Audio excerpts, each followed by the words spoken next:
racist comments in a video that went viral on social media. We'll discuss this and more of today's top headlines. I'm Ernie Manouse. And I'm guest host, former Houston City Council member Amanda Edwards. We'll also talk with former Texas Congressman Dr. Michael Burgess, who will break down the new RFK vaccine hearings. Plus, we'll also be joined once again by Houston area relationship expert Dr. Viviana Coles, who will discuss intimacy after pregnancy and other relationship issues. And as always, we want to hear from you. Give us a call or text at 713-440-8870 or email us at talk@hellohouston.org. Hello Houston is made possible in part by founding sponsors John Bradshaw and Kathy Sanders, by Metro, and by gifts from listeners like you. Live from NPR News in Washington, I'm Libby Casey. President Trump says he has ordered the U.S. military to shoot and kill any Iranian boats that deploy mines to choke traffic through the Strait of Hormuz. Trump issued the post on social media shortly after the U.S. military seized another tanker it says is associated with the smuggling of Iranian oil. That ratcheted up a standoff with Tehran over the strait, which has been mostly closed off for weeks. Normally a fifth of the world's oil and natural gas pass through it. The GOP-led Senate has once again blocked a Democratic-led measure to limit President Trump's war powers in Iran. NPR's Claudia Grisales reports Democrats say they'll force the vote again until Trump officials publicly testify on the conflict. Wisconsin Senator Tammy Baldwin says it's long past time for Congress to put a check on President Trump's led war. The president said that the war would be over in a matter of days. We are coming up on the 2-month mark, with no real end in sight. Baldwin is one of several Democrats forcing the war powers votes to put Republicans on record. While most Republicans remain loyal to Trump, some have warned their position could shift at the war's 60-day mark at the end of this month. Claudia Grisales, NPR News, the Capitol. A routine annual paper about COVID vaccines by staff at the Centers for Disease Control and Prevention has been blocked. NPR's Ping Huang reports on the unusual move. Every spring, after the winter peaks of cold and flu, the CDC reports on how well seasonal vaccines worked. For those who got them, how much less likely were they to get hospitalized or to die from the disease? This March, CDC staff published a paper on flu vaccine effectiveness in the agency's flagship weekly publication, and they plan to do the same for the COVID vaccine, but Acting Director Dr. Jay Bhattacharya held the COVID paper for weeks. Now, the planned publication has been canceled. The stoppage was first reported in the Washington Post and confirmed by Andrew Nixon, a spokesman for the Department of Health and Human Services. Nixon cited concerns about how the paper estimates vaccine effectiveness, even though the CDC's methodology has been the same for years. Ping Huang, NPR News. The Trump administration is reclassifying state-licensed medical marijuana as a less dangerous drug. Acting Attorney General Todd Blanche signed the order today.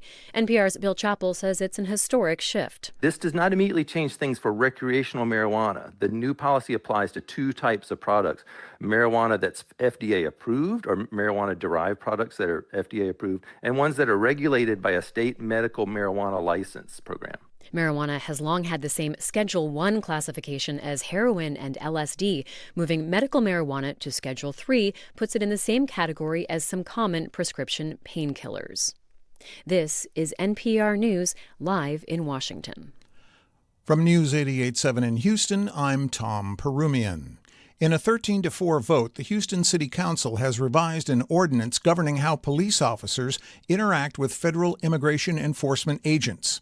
Houston Mayor John Whitmire's administration agreed on the changes with Governor Greg Abbott's office. Abbott had threatened to revoke more than $110 million in public safety dollars. We have no alternative for Houston to survive, prepare for FIFA, patrol these neighborhoods, deal with sound ordinances. We are doing a good job, but we've got to have today a restoration of the $114 million, and then get ready for the next session. According to the city's legal department, the revision leaves the ordinance largely intact. Police officers will still be expected not to detain people due to civil immigration warrants. Governor Abbott issued a statement saying Texas cities must fully comply with state law and cooperate with federal immigration authorities to keep dangerous criminals off the streets.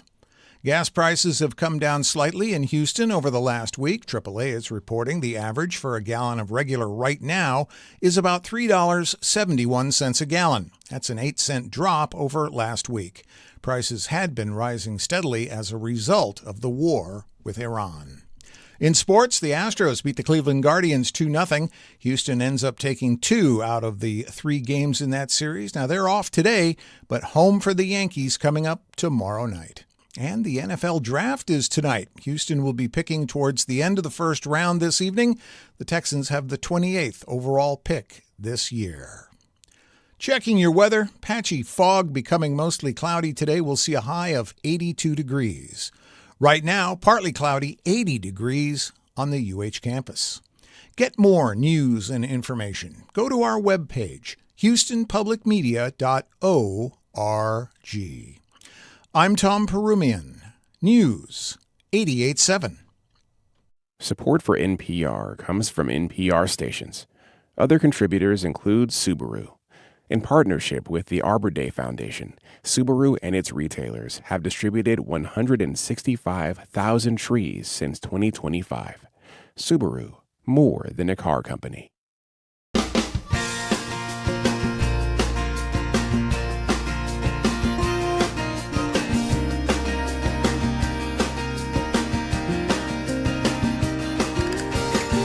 Live from Houston Public Media and News 88.7, it's Hello Houston, an open forum on today's biggest stories affecting Houston and beyond.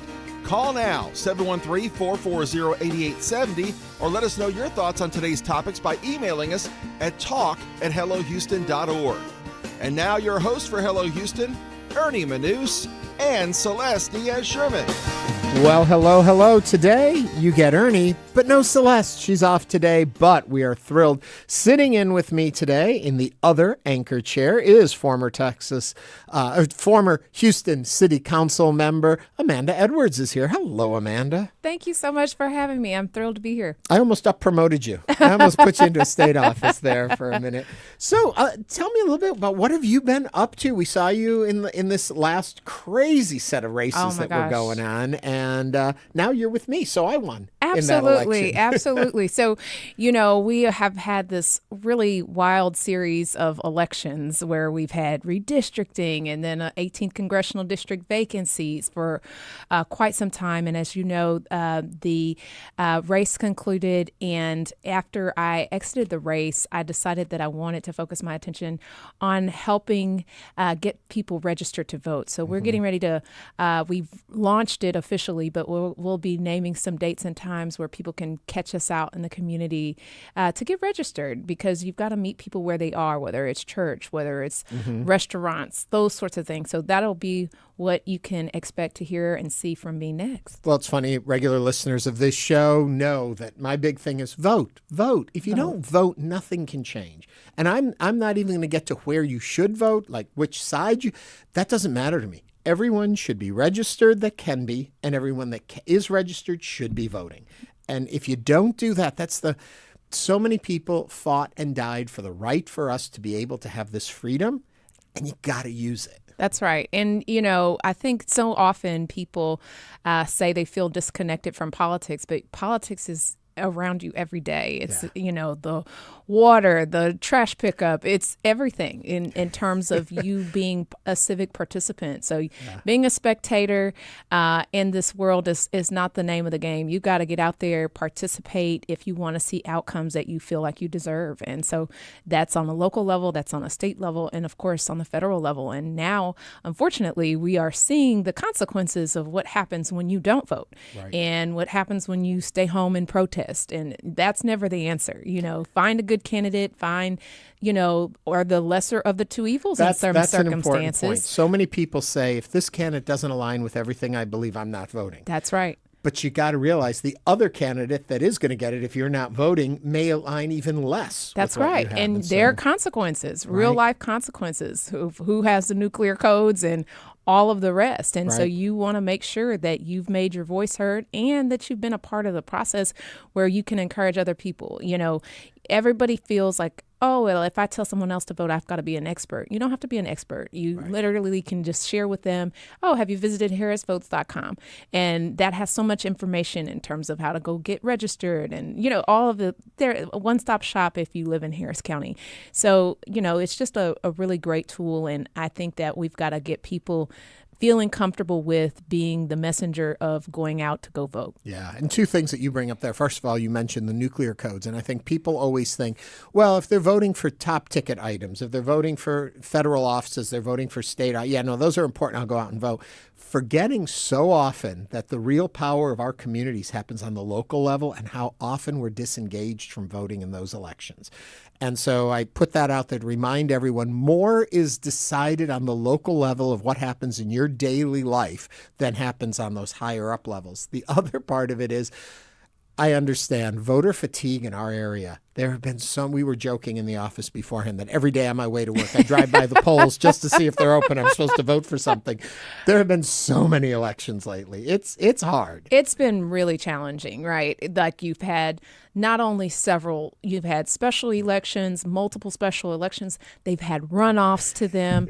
It has just been wild. And so that's another reason why you want to make sure that you have all the information that you need and are constantly visiting the sites, making sure you know what is the next election and am I in this jurisdiction? You had the city council district C election. We have a runoff for the 18th congressional district election. I mean, there's just continues to be election after election.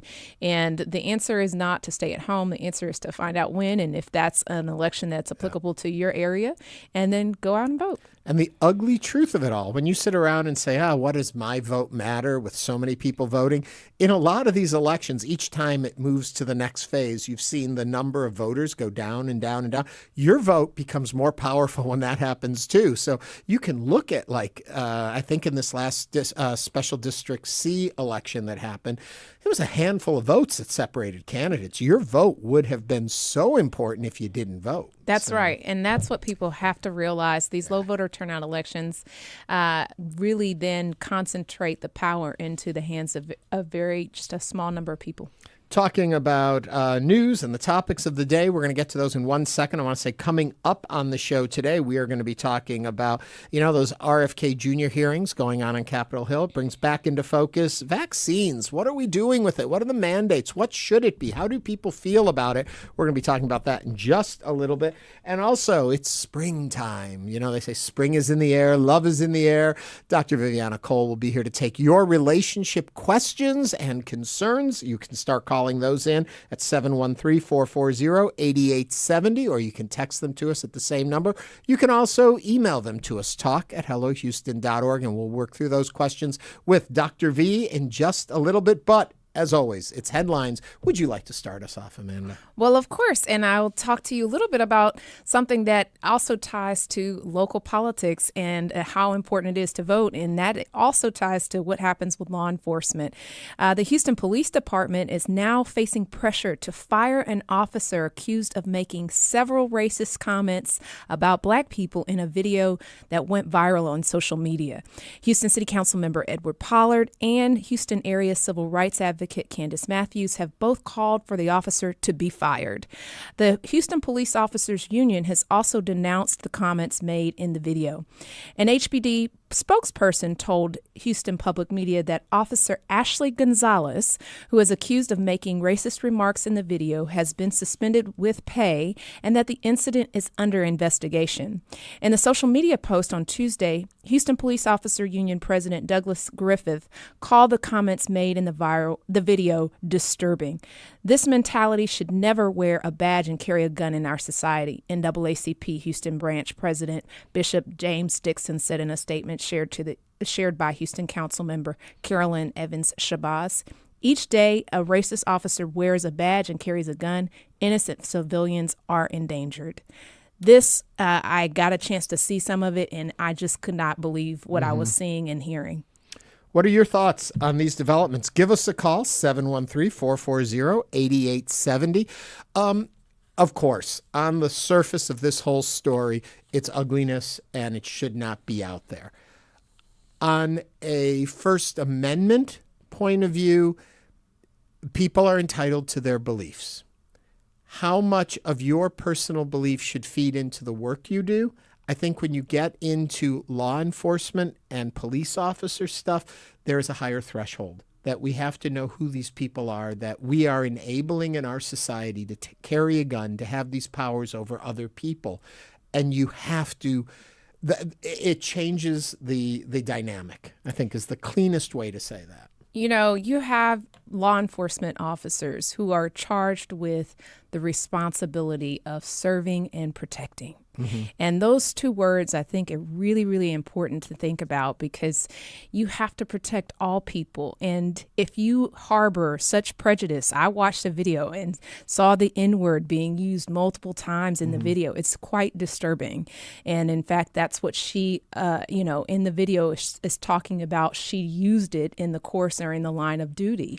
And just to clarify, too, it is not a body cam video. It is not a video from an interaction.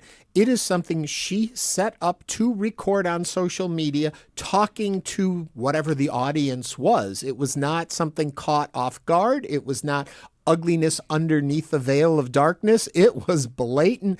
This is what I said.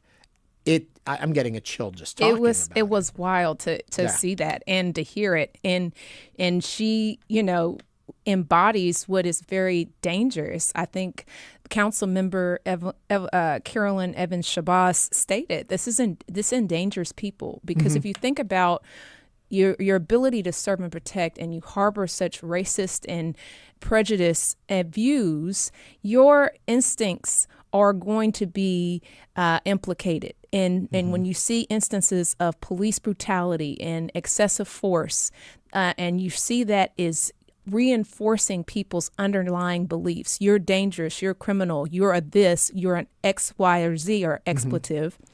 Now I have the opportunity to put you in your place. Let me use this weapon against you, or let me be afraid of you, or let me harbor some other inappropriate viewpoint and then subsequent action, which results in people losing their lives. We've seen that play out. I mean, of course, it was every 5 minutes and the time frame when George Floyd was murdered, and you saw how much police brutality was being documented. Not that it's changed, it's just was at that time something that the news coverage was just elevating quite a bit. And now, of course, we see the kinds of motivation that really lead to those circumstances. 713-440-8870. We have Wayne on the line from the Medical Center. Wayne, what are your thoughts? Good morning. How are you all doing today? Doing okay. What are you thinking? I saw an unedited version of those comments that young lady made, and I find it interesting that this is not just a wider discussion about our society and paramilitary and military forces, because I believe this young lady was a Marine. And I can pretty much guarantee you, being a veteran myself and being African American and some of the things you face, and with our current environment and who's over the Marine Corps and the armed services, this is just an extension of what she was doing when she was in the military service. And it's a wider problem that's in those types of environments. She's carrying out what she was enculturated with, perhaps, there. Mm-hmm. And if you think about it, we have a Secretary of War, quote unquote, who has tried to eliminate any types of recourse for people that have faced discrimination or bias. In fact, he's instituted policies and relieved people of duty based on perhaps their color or ethnic origin or cultural origin. And then you have her coming out from one military service and to, let's face it, the police force is kind of a paramilitary service that is supposed to protect the public, but the same types of mentalities and attitudes usually are, and especially where they recruit from a lot of times, are in those persons who occupy those positions of trust in our society. So this is not just limited to her. This is something that's way wider ranging than just her. It's just she happened to be the one who got on whatever medium she was on to verbalize her thoughts and thought the First Amendment could protect her when she's in a position of public trust and representing that organization at that time. She just got caught. Yeah. Okay. But this deserves a wider discussion, because I'm like I said, I'm curious as to why, especially since she did say she was in the military service and invoked that, why they're not addressing those types of things, especially in this environment that we're in right now politically. Yeah. Wayne, thank you for sharing your thoughts with us on that. It takes us into a very complicated area when it comes to what is protected speech, what is free speech. Sean writes on YouTube that hate speech isn't protected, Ernie. Unfortunately, hate speech is protected. Yes, hate speech is generally protected by the First Amendment in the United States, even if it is offensive and hateful. Where it changes is unprotected expressions. Hate speech that crosses the line into prohibited conduct is not protected, such as true threats, target threats of violence against individuals or group, incitement speech, harassment, and fighting words, personally abusive epithets that likely provoke an immediate violent reaction. So if in fact, and I have to go back and listen to not that I want to, what this person said, if they are repeating what they did as opposed to using it to provoke an action, I believe it is still protected speech. It gets very tricky. And we should have a First Amendment lawyer back on the show to really delve into that, because I think a lot of people believe, hate speech isn't protected. But the idea behind it is that, yeah, I think it is. The difference is, though, the responsibility, the impact of your speech is not protected. So you have the right to say anything, but you're also responsible for what you say. That's, I think, where we come. Your thoughts on that? Yeah, I think right now, one of the things that we've got to really focus our attention on from this is how do we screen this kind of stuff out? Mm-hmm. I mean, because at the end of the day, this could cost somebody their lives. Protected or not protected. Yeah. We shouldn't have our officers espousing this kind of behavior or believing these kind of things. And abusing the public. Right. I mean, the public pays taxpayer dollars for the salaries of those who are now put into positions to serve and protect and who carry weapons. And in this instance, this was so outrageous. We've got to really start talking about putting resources, putting effort into how do we screen out racist officers from getting a gun. They don't need a gun to begin with. If you are someone who's afraid of a certain population of people, for example, you don't need a gun, because then your first impulse will be to shoot and ask questions later. 713-440-8870. Mark from Katy is on the line. Mark, what are you thinking? Hi. I think the thing that was, I've watched the videos as well. The most disturbing thing about the videos is the officer, and you guys can correct me because I get the sense you both have watched the videos as well.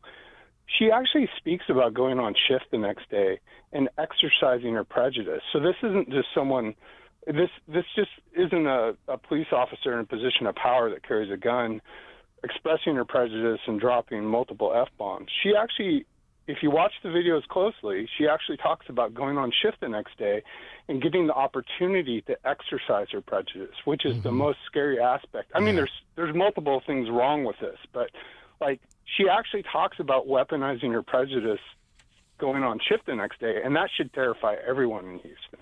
Yeah. If she's not fired, then I think the populace of Harris County and the greater Houston metro needs to do something to inspire our leadership in both city government as well as the Houston Police Department to do the right thing and make sure that she never serves another day on the police force in the city of Houston.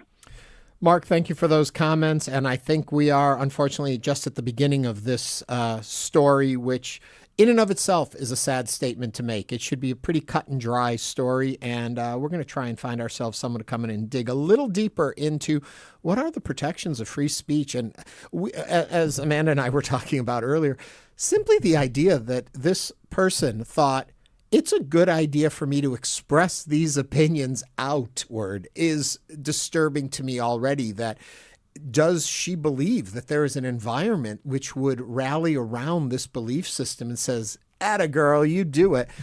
That's disturbing, too. So many things on this story are disturbing. Mark, thank you for calling. We're going to take a quick break right now and continue on with the show. Coming up on Hello Houston, we'll talk with former Texas Congressman Dr. Michael Burgess about the new RFK vaccine hearings right here on Hello Houston on News 88.7.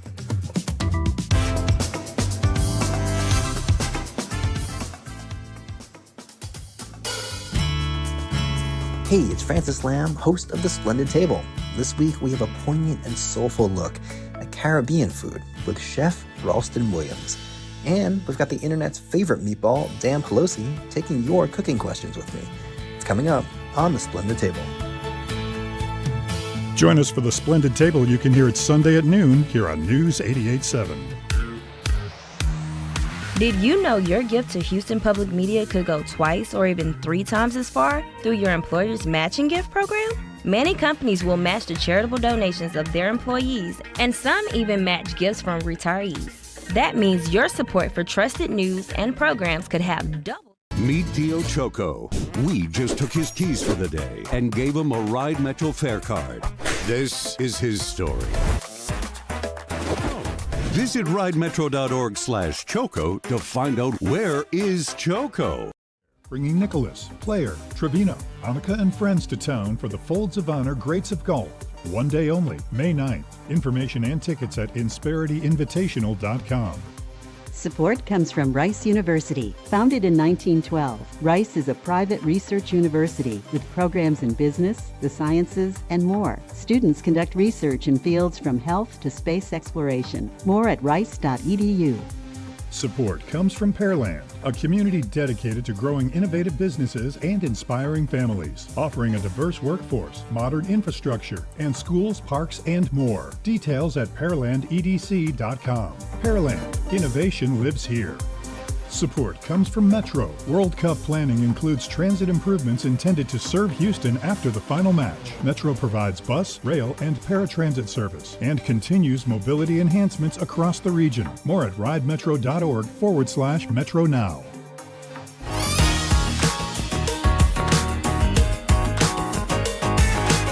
And now back to Hello Houston. To comment on today's topics, call or text 713-440-8870 or email us at talk@hellohouston.org.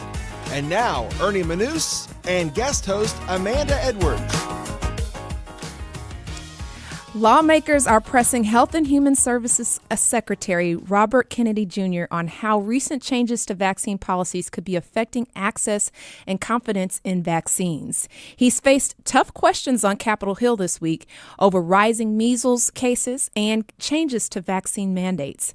At the same time, new polling shows broad bipartisan support for keeping vaccines available, affordable, and guided by medical expertise.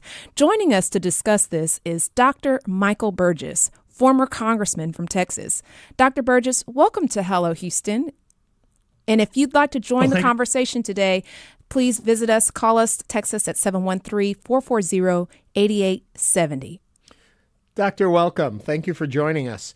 I guess thanks for having me on. To start this right off, I would say, as you listen to the lawmakers pressing the current health secretary on vaccine policy, what stands out for you as a clinician first? What are you gleaming from either the line of questioning or the answering that's coming back that is drawing your attention? Generally, if you're looking to a congressional committee to elucidate on a subject, you are going to be disappointed. But I watched a good number of the hearings the past 2 weeks, and the secretary did a good job of standing up to just the physical duress that those hearings actually are. You know, put things in context. His predecessor in the prior 4 years, Mr. Becerra, who's now running for governor of California, he would have never consented to do that number of congressional hearings in such a short period of time. He would never have put himself in that position. So credit to Secretary Kennedy. I mean, he knows he has his critics, and he met them head on. Some of the questions were, I thought, worthwhile on literally both sides of the dais. And some were predictably, as he called people up for grandstanding. I think he was correct in that. Mm-hmm. when you look at the current policy and the policy theories behind the policies that we're getting from the federal government when it comes to vaccines and vaccine requirements, how do you see it from your professional point of view as a doctor? Well, let's be very honest here. Vaccine and vaccine preventable diseases, most people have never seen some of these illnesses. And I was a young medical student in Houston at UT back in the 1970s. And I remember they put us all on a bus and took us to a hospital to see a kid with diphtheria. And they said, in all likelihood, you'll never see another case of diphtheria during your professional careers. And in fact, that was correct. Now, do you want an illness like that to make a reoccurrence in this country? I don't think so. For a previous generation of physicians, tetanus was a scourge, and a patient with tetanus was truly a terrifying thing, both for the patient and for the physician. And does anybody really want to see a resurgence of that illness? Is that a step forward? I don't think so in anyone's book. And closer to home, meningitis for younger kids. As someone who spent significant time in emergency rooms, the thought of missing a kid with meningitis was one of the things that haunted you after the end of your shift. So it is well and good that these illnesses are now relegated to the history books because of the category of vaccine preventable diseases. And I don't think anyone wants to see them return. But do these new policies, or at least our understanding of these new policies, lead us to the resurgence of these things? Polio coming back, other things getting back into the system if the herd isn't vaccinated? Yeah, I prefer not to use that term because it does irritate some people. But look, let's be clear. The vaccinations that are available and recommended are safe and effective, and people should use them. Troubling that people have such short memories. Again, the last child, I delivered babies during my professional career. The last child I saw with congenital rubella syndrome, again, was in the very new neonatal ICU in Herman Hospital in Houston when I was a medical student. I've not seen a case since then, and I don't want to. I mean, those children are never going to get better. The only hope they have is to prevent the disease in the first place, which is what the rubella vaccine has done for us. So, look, the vaccine mandates during the previous administration was what drove people crazy. And when you had a president that said COVID is a disease of the unvaccinated, all of that was unhelpful, especially when that particular vaccine was still in the emergency use authorization phase. There's a time and place for questioning things, but at the same time, the bulk of evidence that you have is that vaccine preventable diseases is a gift to humanity from the Almighty. Take it. Mm-hmm. And, of course, in looking at these hearings from this past week, of course, were you surprised to hear the secretary actually state that he was, proceeding or comfortable with the use of the measles vaccination? Or did you think that he would have a different stance when asked? I wasn't sure what he would say. I welcomed his response. I think it would have been beneficial for him to have had that response a year ago, but nevertheless, he had what I would consider the correct response. I think the naming of a CDC director who looks to be, I don't know Dr. Schwartz myself personally, but it does seem like she is someone with a significant background in public health. And I think that's a very positive step. And I think, there was some tense questioning between Senator Cassidy and the secretary over the amount of autonomy that the new CDC director would have. But that's understandable. What hasn't been understandable is that we've gone a full year without a CDC director at a time when the CDC, coming out of COVID, they had suffered serious credibility problems, but none of those were helped by the way the CDC directorship has been filled or not filled over the past year and few months. Just to clarify, when talking about COVID and the COVID vaccine, we can see a direct correlation to the release of the vaccine to the stalling of casualties, of the number of people that were dying. There's a direct correlation. The vaccine worked. Where did we come off track when it came to understanding that vaccines are good? We've used them for tens and tens of years. I don't know how long back, 100 years back they even began. Where did we come off track in saying these are good for us to the point that we're at today, where we're questioning so much of it and potentially leading ourselves into the outbreak of things that you started off talking about are pretty much gone from our plate? Yeah, they're gone from our plate, but not gone from the world. Right. As we learned, unfortunately, in the Dallas area during the Ebola outbreak a few years ago, you're just a plane ride away from a disease that you don't want to come face to face with.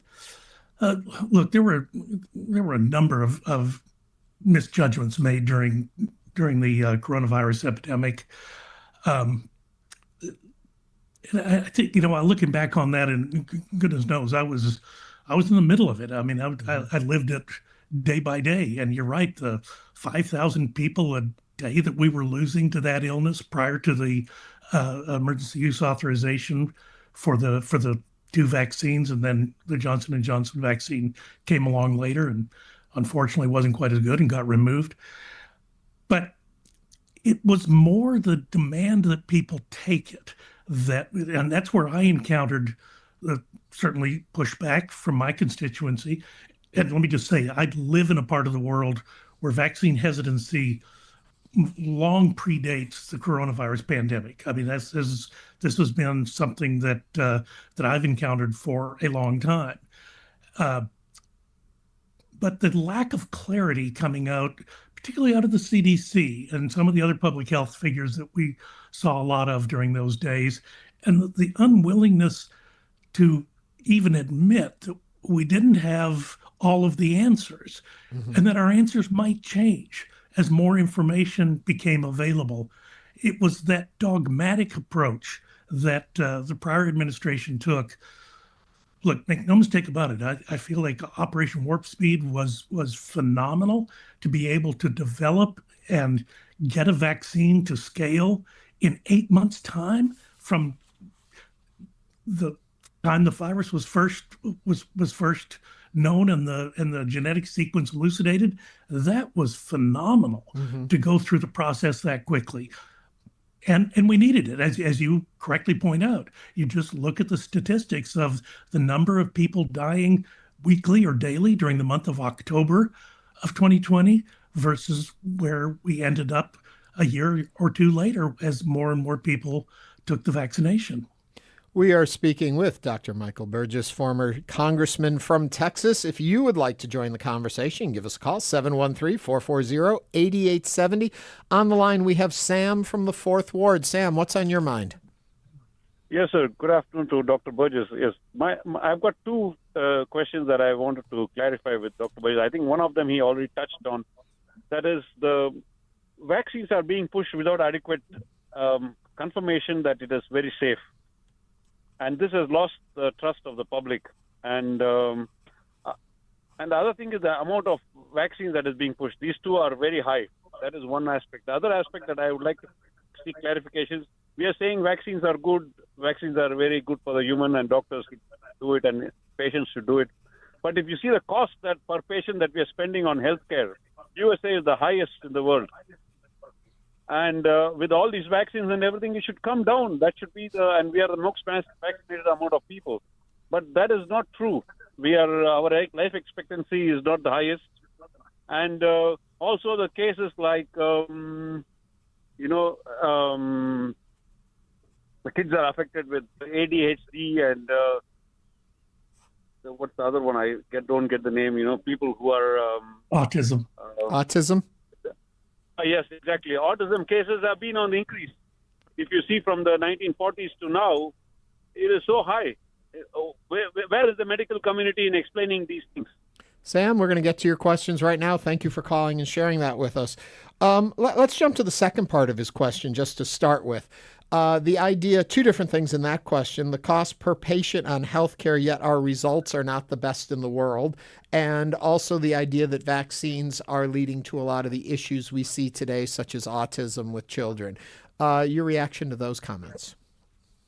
Well, if I understood the first question correctly, I think his statement was, if people are being vaccinated, how come we still have such high costs? Listen, I guarantee you the cost would be significantly higher if we didn't have the benefit of eliminating vaccine-preventable diseases. I mean, do you think for 1 minute our national spend on healthcare would be less if people were developing tetanus? I don't think so. As far as the diagnostic criteria for autism has evolved, has changed over time. And let me just share with you. I mean, I have family members who, in fact, are on the spectrum, and I've watched the difficulties that they have had. When Secretary Kennedy said to us he was going to have gold standard science, and he was going to get at this problem, it was like, yes, amen. I want you to do that. But here we are now, a year and 4 months in, and no one has disclosed any gold standard science. Whatever the situation was 2 years ago, it still exists today.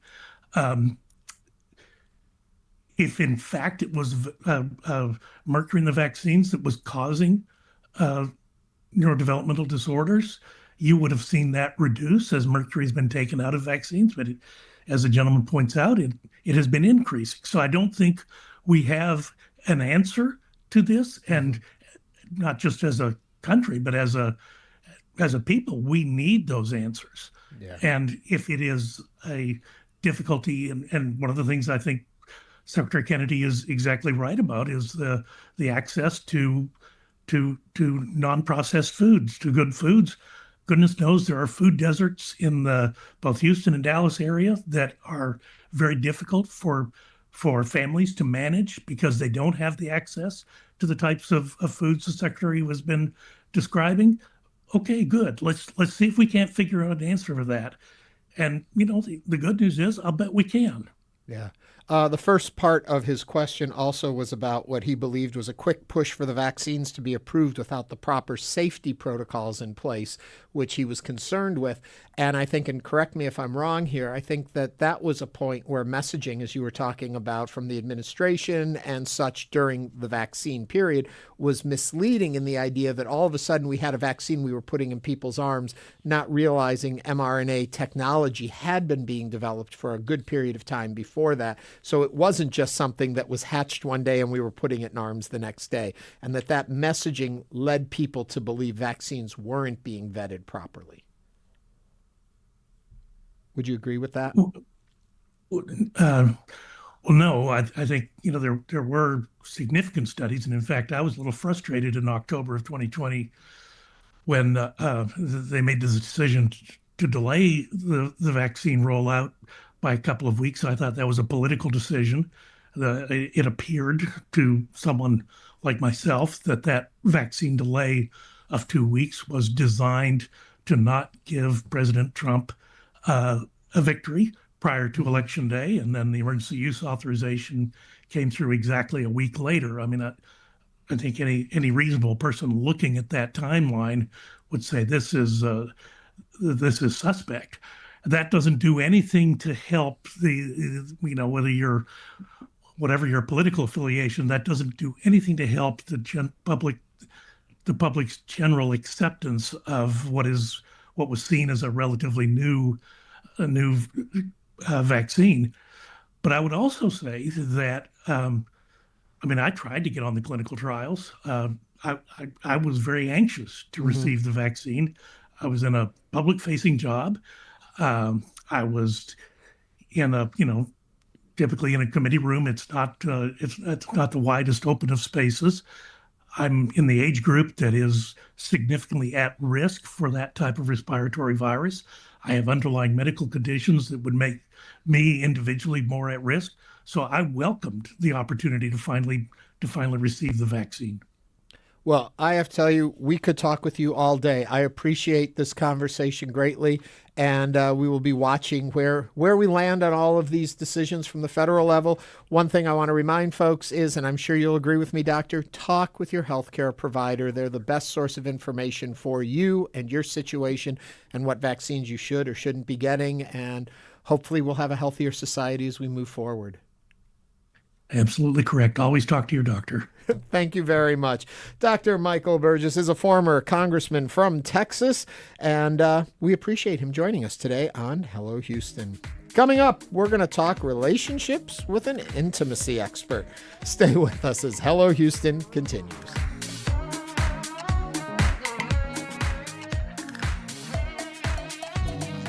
Meet Damola, songwriter, world-class violinist, and award-winning multi-genre artist. We just took his keys for the day and gave him a Ride Metro fare card. Visit ridemetro.org/Damola to learn more about his ride. Today's program to stream online at your leisure at houstonpublicmedia.org. And reach out with questions or comments anytime. Email us at talk@houstonmatters.org. Do what you love, you will never work a day in your life. I did not have a lot of money in the bank account, but I had this huge passion to do what I loved, to keep doing what I loved. I'm Kai Risdall, firefighting and fireproofing as vocation and avocation next time on Marketplace. You can hear Marketplace at 6:30 this evening here on News 88.7. Get tips to overcome the anxiety about packing light for an overseas flight. That is my number one trick for making life on the airplane bearable. Get away into the countryside of Sweden. So first of all, nature is very accessible. They have these prehistoric burial mounds that are amazing. And share highlights from your own adventures in Europe on the next Travel with Rick Steves. That's coming up Saturday morning at 6 on News 88.7. Support comes from Galveston Historical Foundation, presenting the 52nd Annual Historic Homes Tour. Architectural history is shown through tours of private residences and special events. The first 2 weekends of May. GalvestonHistory.org. Support for Houston Public Media comes from listeners like you and from Near Northwest Management District, celebrating 25 years at the intersection of innovation. More information at nnmd.org.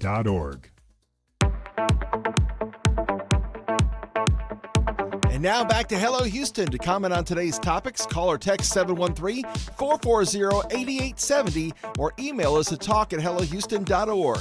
And now, Ernie Manouse and guest host Amanda Edwards. I'm going to take this one because we're talking intimacy. Back in February, just ahead of Valentine's Day, Hello Houston spoke with Dr. Viviana Coles, a Houston area licensed marriage and family therapist with over 20 years of experience, shares advice on how we can maintain healthy relationships. Known for being the author of the 4 Intimacy Styles, Dr. Coles has lent her experience to radio, podcast, and magazines, even on television, including the reality show Married at First Sight. Next month, Dr. Coles will participate in a community event where she and other experts will share advice for new and expecting mothers. That's coming up. But today she's back in studio to once again lend us her experience and take your questions on relationships. Dr. Coles, as I stumble through that introduction. That's okay. I don't mind leading. That's all right. Welcome to the program. If you've got me. questions or texts you want to share with us, you can call us 713-440-8870. If you want to email them to us, email them at talk@hellohouston.org. Or if you want to just chat in the YouTube group, we're monitoring that too over on YouTube. If you hand me your book, I'm going to put it up so everyone can see it on camera. There we go. And welcome to the program. Before we get into just general intimacy questions and issues, talk to me a little bit about this event that's coming up and talking about intimacy in the time before and after pregnancy. Yes, so the Motherhood Circle is being hosted by the Nursery Atelier, and we are going to have a nice, big, well-rounded panel of experts in the field to really help women across all the phases of pregnancy and postpartum connection with their bodies, with their partners, with their babies. And it's a really sensitive time, but being able to talk about it with experts, you're going to get all your questions answered, and to start creating that community, because truly it does take a village, and that doesn't start once the babies are here. It can start before. What do you think is the part that's most misunderstood when it comes to intimacy during the times of pregnancy? There's a lot of fear. It is a very physiological, biological stage of life, but there's also such an emotional, relational, and psychological phase that doesn't really get nearly as much attention, even though it's felt like 100%. So I think for a lot of partners, expectant women, they are really struggling to figure out, okay, well, how much attention can I be putting towards the biology and everything that's changing with me physically, but also not neglect the fact that this is a very emotional and psychologically challenging and different time. Even if it's your second, third, fourth, fifth pregnancy, it can be very, very challenging. I'm coming from a very stereotypic view of it, and so help me through with it, that oftentimes after a child is born that the relationship changes. And I'm curious, psychologically, what can people do to keep the spark that they had before that, and to still, please excuse the terminology I'm going to try and use here, but to still see your partner as that romantic person in your life as opposed to the mother now that's there taking care of a child? So therein lies the confusion, and that's where a lot of couples struggle, and that may be where they start to come and see us at Houston Relationship Therapy, is just saying, okay, something has fundamentally changed between us. How do we know if it's just for this phase or if it's going to be forever? And I think having that awareness, thank you for bringing it up, and for all of you out there who haven't really put it into words, it's a great thing to say, oh my goodness, things are going to change. They are changing. They have changed. What do we like about it? What do we not like about it? And what can we do about it? And so being able to say the spark has transferred, because a lot of times that love and that intensity to protect, to bond, to survive postpartum and to bond with your baby, a lot of the love that is typically going towards your partner is now headed over towards this other being that's so innocent and so sweet and really needs you with a capital N, whereas maybe your partner doesn't need you with a capital N.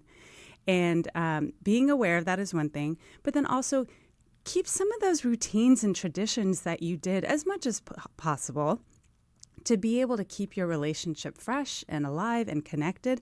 And it's going to look different. Maybe it's going to be not as, maybe you don't do as many date nights. Maybe you don't have as much intimacy. But being able to at least say, we would like to if we could, or would you like to try and put it on the calendar? I'd like to take you to do this. Can we see if, if the baby doesn't derail things, which will happen often, we'll make it happen. Because even just the desire and showing that you care really goes a long way with your connection. We're speaking with Dr. Viviana Coles, who is taking your questions about intimacy and relationships, 713-440-8870. To go back to what you were just talking about, a friend of mine, he and his wife just had a baby, and the comment that they made was, okay, see you in 18 years. Because all of a sudden the focus of the life becomes the children now that are coming. How do you balance that? So I grew up with parents who said, we love you and your brother, but we love each other more. And I remember... More? Yes. Oh, that's a rough word. Yes, they would say more. And I remember thinking, well, that sounds odd. I don't think I hear that in other people's households. But they said, look, you're going to go off and you're going to find somebody and find a life and you're going to love them. And we need to stay strong. We need to like each other. We need to love each other long term. Okay. So they did a really good job of role modeling, keeping their connection strong. Sometimes a little bit too much. No. But it was obvious that they really cared about each other in lots of different ways. And so I've brought into my relationship with my husband of we're going to celebrate 19 years this summer. And saying, okay, yes, we can love the kids, but we really have to stay strong. And we're the pillars, we're at the core of our family. And I think a lot of people forget that. It's not you and your child, it's you and your partner, especially if you're doing this with one.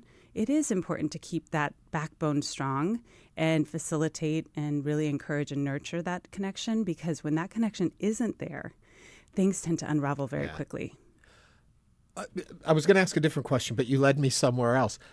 things are going to unravel. This is going to be a stressful time. If you thinking ahead of time, planning it, that you're going to glide through this, I think there also has to be the realization, and help me where I'm right or wrong here, there are going to be difficult times, and you need to realize that and know it's situational.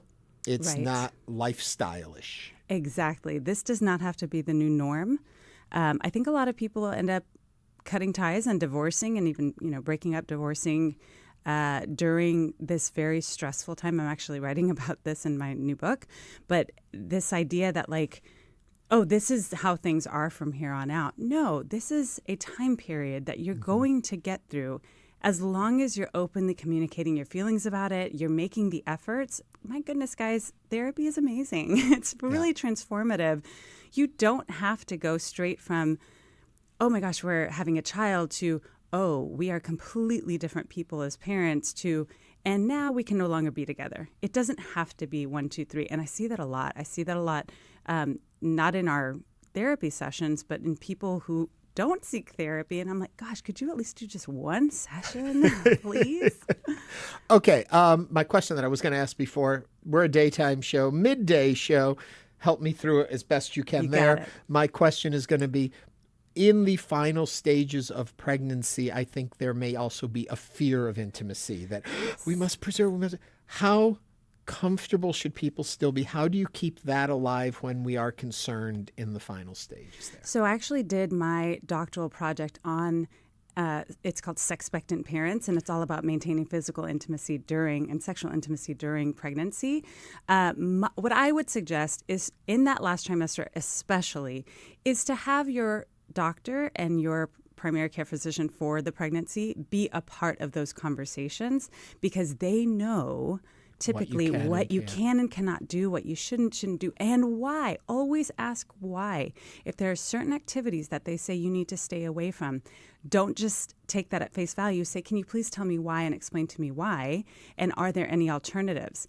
And not only will that make your partner who isn't experiencing the physiological changes feel like you care, but it will also give you some peace of mind, because it is an anxiety-ridden time, no matter how smooth. I got a question that came in from YouTube, and I'm feeling bad now that I just read it. It's from my British computer guy, one of our regulars. He said, so Mrs. British computer guy has moved to Tennessee. We're not divorcing. It's a work thing, and we're going to be apart for quite a while. I'm going from seeing her daily to not really seeing her at all. What tips could you give us to help us with our connection during this time? Okay, take advantage of FaceTime. That site, one-to-one, face-to-face, can sometimes trick your brain into feeling like they are a part of your day. So take advantage of technology. Have some set in stone dates or times to check in, just like you would any other meeting, every single week, especially when you're long distance. And the other thing is to always have a plan and try to stick to it as to when you're going to see each other again. What about intimacy during that period? Well, there are apps that can be very encoded and keep things very private. I'm not going to endorse any of them. They're not paying me to. So I'm not going to ask you to. But make sure that, there can be some intimate things that can happen to your level of comfort, but even just communication that can happen, that can be really exciting, especially for couples who've never done it before. Okay, really quickly, I got one more for you. I'm on a 4th pregnancy. Great husband, but I'm faking the funk when it comes to liking him. I don't want to hang out with him. I don't want to go on dates with him. I know it's hormonal. What do I do? Just continue to fake it until after baby? Well, your connection will ask you to please do something together. It does not have to be the same thing you've always done, but make sure that you are doing something on a regular basis that honors your connection. Okay, we're out of time. Dr. Viviana Coles, come back anytime. Thank you for having me. Dr. Coles is a Houston area relationships and intimacy expert. And coming up, we're going to continue discussing today's top headlines. We're also going to share our current obsessions. Start sharing yours now. Send them to us. talk@hellohouston.org. Stay with us for our second hour. Stay tuned. There's more Hello Houston on the way. For the latest in local news, subscribe to the Hello Houston daily newsletter at houstonpublicmedia.org. Hello Houston is a production of Houston Public Media. The opinions expressed by the guests of this program are solely their own and do not represent the views of management, staff, or underwriters of Houston Public Media. This is News 88.7. Support comes from Metro. World Cup planning includes transit improvements intended to serve Houston after the final match. Metro provides bus, rail, and paratransit service and continues mobility enhancements across the region. More at ridemetro.org/Metro Now. Pretty nice day in store. Partly sunny skies, the high in the low 80s. Tonight, more clouds rolling in with a low 71. 79 at the University of Houston, and this is your NPR station, KUHF Houston, News 88.7, a service of the University of Houston. More of Hello Houston straight ahead. It's now 12 noon. Just ahead on this hour of Hello Houston, Senate Republicans have passed a budget resolution to fund ICE and reopen the Department of Homeland Security. We'll discuss this development and more of today's top headlines. I'm Ernie Manouse. And I'm guest host, former Houston City Council member Amanda Edwards. We'll also talk with Alley Theater's Ashley Love, who will tell us about a dementia-focused space program inspired by Alice in Wonderland. Plus, we'll also share the latest things that are taking over all of our free time for our regular Thursday feature, Current Obsessions. And we want to share yours too.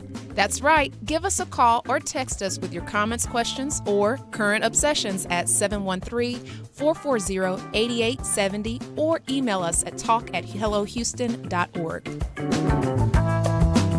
Hello Houston is made possible in part by founding sponsors John Bradshaw and Kathy Sanders, by Metro, and by gifts from listeners like you. Live from NPR News in Washington, I'm Libby Casey.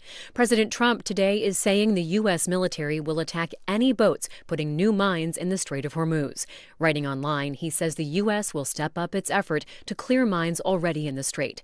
As NPR's Danielle Kurtzleben reports, Trump's threat came as U.S.-Iran peace talks remain in limbo. Trump, in a social media post, wrote he has ordered the U.S. Navy to, in his words, shoot and kill any boat putting mines in the waters of the Strait of Hormuz. He added he is ordering U.S. mine-clearing activity in the strait to be tripled. The new announcements come after Trump on Tuesday extended the ceasefire with Iran indefinitely, hours before it was set to expire. Iran has said it would not return to negotiations unless the United States lifted its naval blockade on Iranian ports. The U.S. military says it has seized a tanker transporting oil away from Iran. Iran this week attacked 3 commercial ships in the strait, seizing 2 of them. Danielle Kurtzleben, NPR News, the White House. Shareholders of Warner Brothers Discovery overwhelmingly voted this morning to merge with Paramount Skydance. NPR's Mandalit Del Barco reports that media mogul David Ellison offered to buy Warner and all of its assets for $110 billion. If U.S. and international regulators approve the merger, David Ellison would get the legendary century-old movie studio, its streaming services, and cable channels such as CNN and HBO. Ellison has repeatedly promised the combined Warner Brothers and Paramount merger would release 30 films a year. While shareholders approved the deal, they rejected a generous compensation proposal for Warner Brothers executives.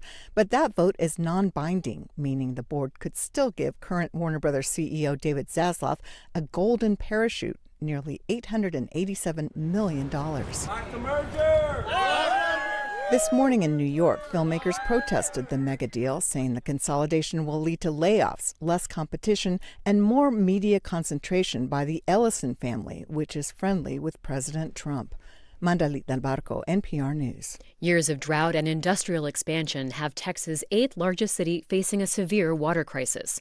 The Texas Newsroom's Nina Satija reports city leaders in Corpus Christi are considering unprecedented restrictions on water use this fall.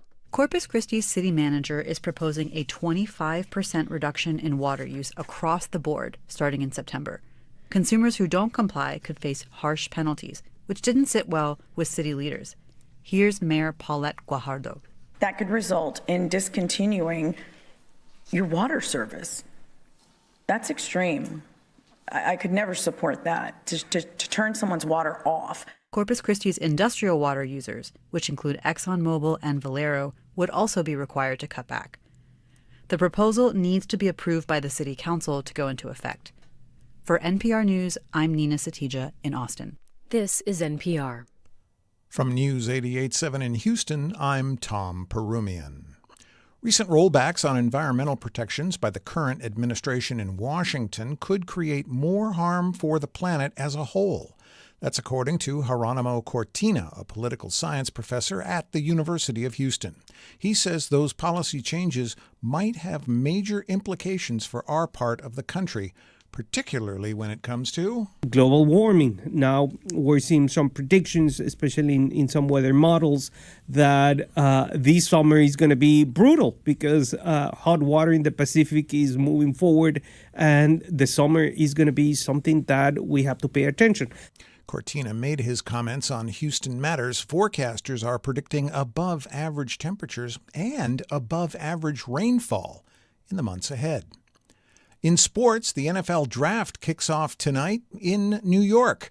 The Houston Texans have the 28th pick in the first round. Speaking also on Houston Matters, Jonathan Alexander with the Houston Chronicle talked about the importance of picking up players on defense. You know, they lost about 4 defensive tackles this offseason, and they have 2 of their starters back, but they would like to get younger at the position. And the reason why that they would draft a defensive tackle over an offensive lineman isn't simply because they value that position more than others. It is because the value at defensive tackle compared to a guard is higher. Alexander says the Texans want to draft players at the asset value they think they will perform at, not an overhyped value. Look for the team to move wisely and conservatively as they go after someone. Your check of weather, mostly sunny today with a high of 82. Tonight, mostly cloudy, a low of 71. For tomorrow, Friday, a 20% chance of showers and thunderstorms afternoon, otherwise mostly cloudy with a high near 86. Yow. Right now, mostly cloudy, 79 degrees on the UH campus. Get the whole story. Go to houstonpublicmedia.org. I'm Tom Perumian, News 88.7. Support for NPR comes from NPR stations. Other contributors include the William and Flora Hewlett Foundation, investing in creative thinkers and problem solvers who help people, communities, and the planet flourish. More information is available at hewlett.org.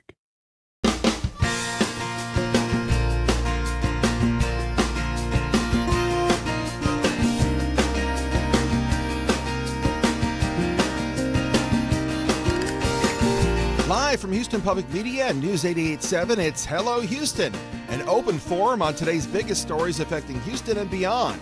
Call now, 713-440-8870, or let us know your thoughts on today's topics by emailing us at talk@hellohouston.org. And now your hosts for Hello Houston, Ernie Manouse and Celeste Diaz-Sherman. Well, 2 out of 3. 1 out of 2 ain't bad. I'm still here with you, but Celeste is off today. But I'm thrilled to have former City Council member Amanda Edwards here with me today. Hello, Amanda. And I'm thrilled to be here. Thank you for having me. We've known each other for a long time. We've known each other in these circles that we have run in and they have overcrossed. And it's just nice to be able to just have you and sit and just chat on things you know and just have a chummy afternoon together. I agree wholeheartedly. Yeah. We were talking in the first hour about getting out and voting and how important voting is. And it's a big part of what you're doing now, the work you're doing. And we were talking a bit about voter fatigue and so much going on and not knowing what to vote for, where you're voting or what district. And you got caught up in this with District 17. Wait, am I 18. Right? Yeah, 18. Mm-hmm. And the shift of the boundaries of it. And so you're running in one race for one period and they're having a runoff. And so confusing. Redistricting in general is just crazy. I mean, we literally allowed Pandora's box to be opened. Mm-hmm. You know,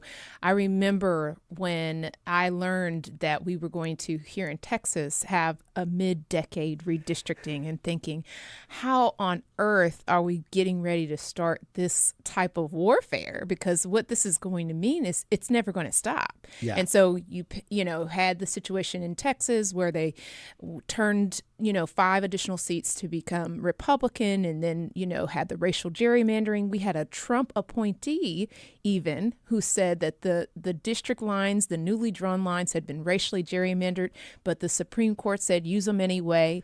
And it then was crazy. We had a map. Then it was changed to add these 5 Republican-leaning districts. Then we had a court say, nope, can't use it, and they threw it out.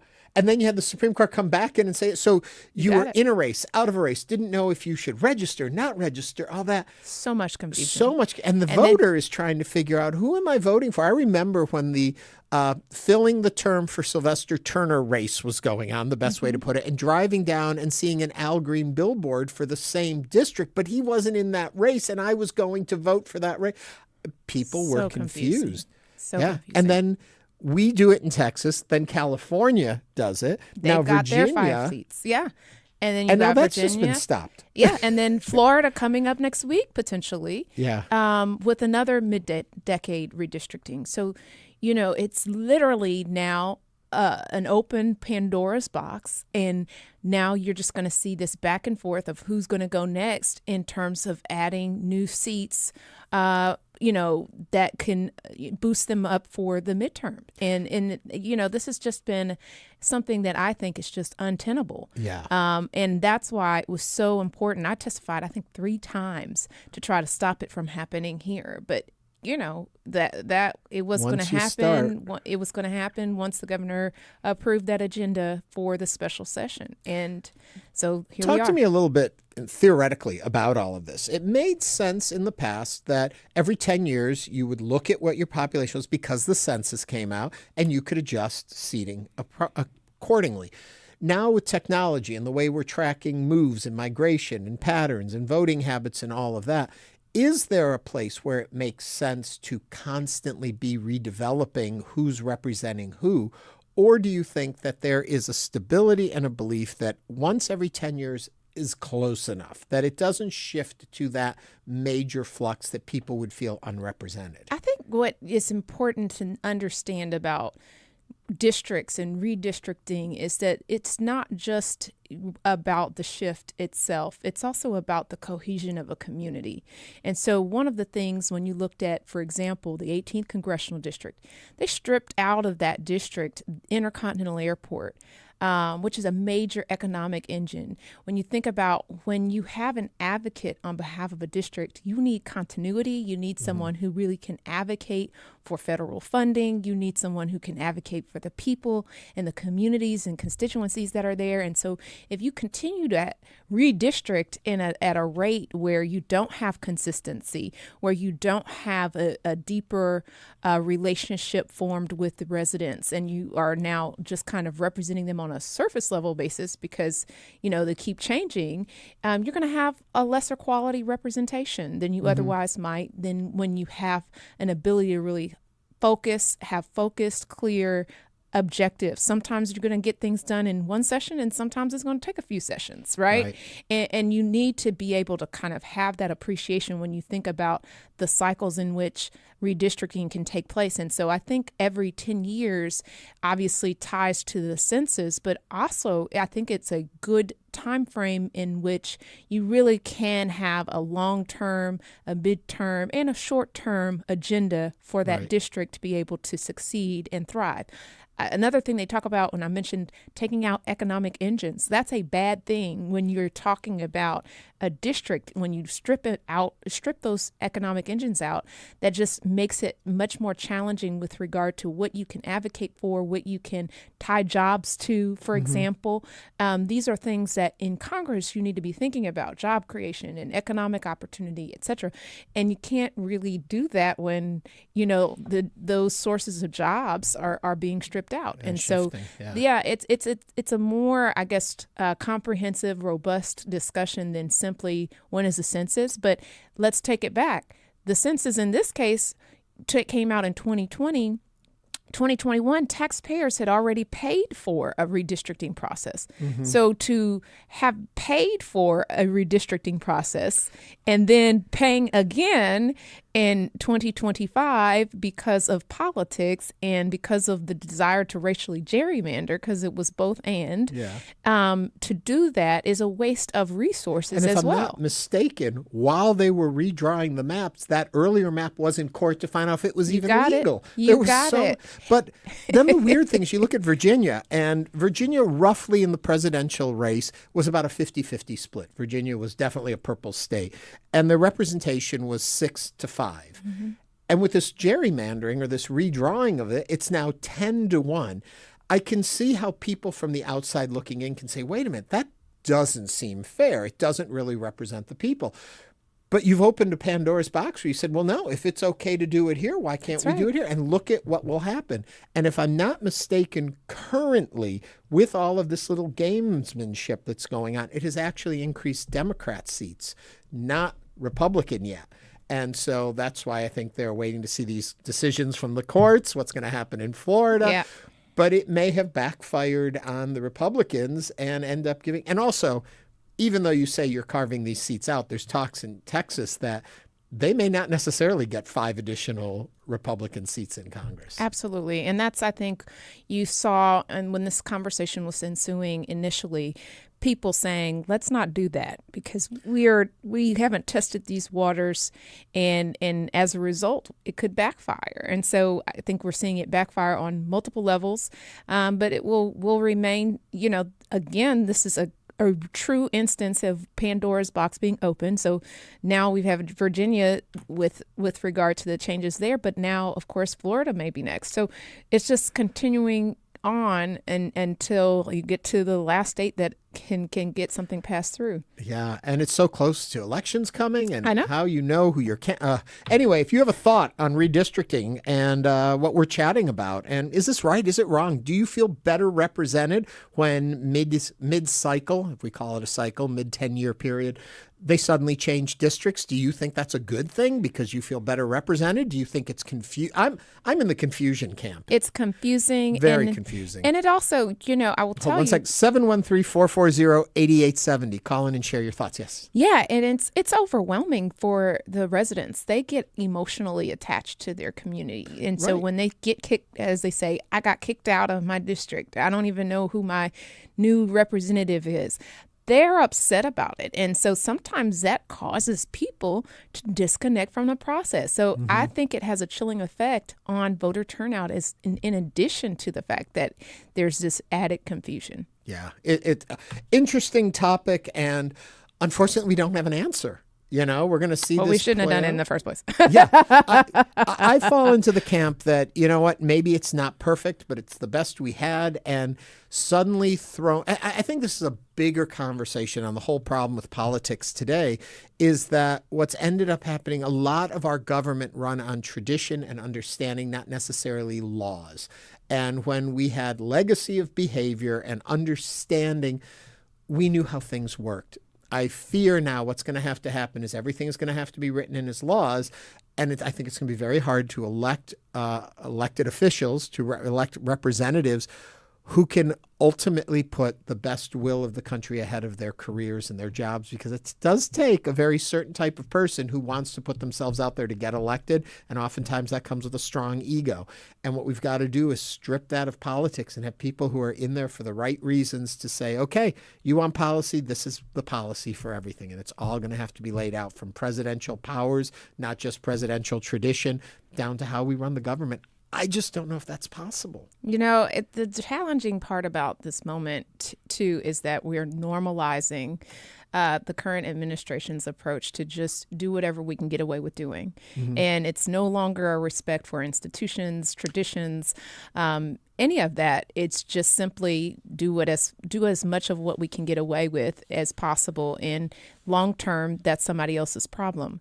And we can't think in those ways, and we certainly can't repeat an era like this where anything goes and I will do what I can get away with doing is the mantra. Yeah. We've got to do better. We're going to move into headlines, but I'm going to jump to my story. Excuse me. I'm going to jump to my story because I think you got some thoughts on this one too. We are just weeks away, believe it or not, to the World Cup coming to Houston. It begins its final transformation of our city now, starting May 1st. 8 blocks of East Downtown, just south of Shell Energy Stadium, will turn into a massive fan festival zone. Across the city, preparations are ramping up. Metro will carry fans between downtown and the stadium with no fare increases planned. Hotel bookings are already surging. We've heard stories about Nationwide, how it dropped. It wasn't the impact it had. But in Houston, they're up 66% in June and 83% in July, with short-term rentals also climbing. And downtown upgrades are underway, including a $14 million Main Street revamp and new shade trees to help keep visitors cool, all part of Houston's final push before the World comes to Houston. So are you excited about World Cup? Are you impressed or not with the city's revamping? Is this a good use of our money? How will we benefit? All those questions and more. 713-440-8870. And I wanted to jump to this story, Amanda, because you are uniquely qualified to talk about it, because you were on city council when the Super Bowl came to town. That's right. It was an extraordinary time. In fact, I'm told that we had the best Super Bowl in terms of the way in which Houston was able to execute it. Maybe it was because you were there. Maybe so. Yeah. Maybe so. And I think this is an extremely exciting time for our city to be able to host such an amazing, incredible event and showcase who we are as a community. And I want to say a couple things about what made the Super Bowl so special